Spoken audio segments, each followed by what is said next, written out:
The average chief executive at the 350 biggest American companies made 17.6% more last year than in 2016, a huge raise for people already making several $million a year.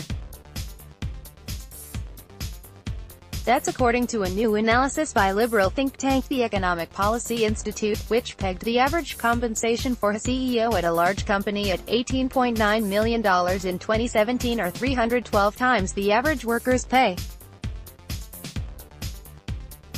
That figure, by contrast, increased by a paltry 0.3%.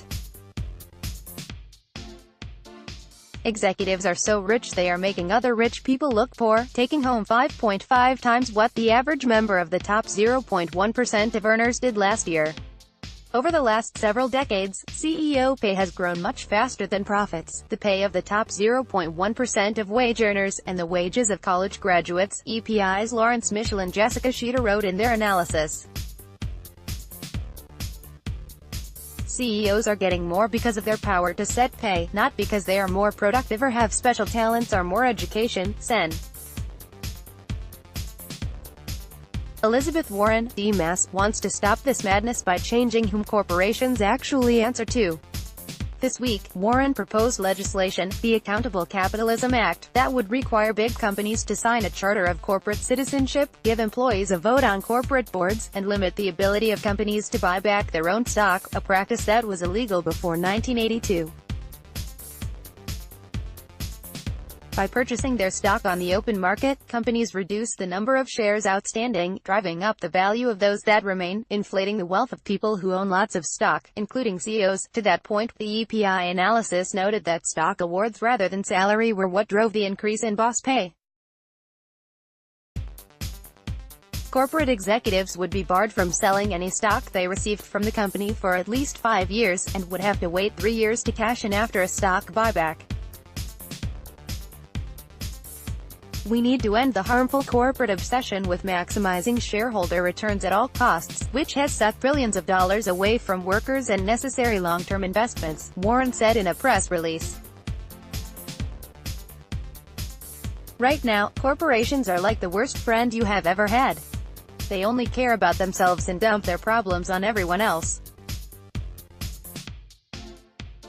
This doctrine goes by the euphemism, shareholder value. In the 1970s, New Deal-era regulations on a broad swath of corporate behavior began being repealed, reinterpreted or ignored, based on the premise that a competitive market of corporations maximizing their own profits would produce the best possible results for society. CEOs are probably the only people who could plausibly believe that the world we actually inhabit in 2018 is the best of all possible worlds. And conservative insistence that the economy is actually overregulated and overtaxed flies in the face of what has actually happened since 1978, a remarkably steady path of deregulation and tax reduction. Under Warren's bill, corporations would have a federal obligation to act in the general public benefit.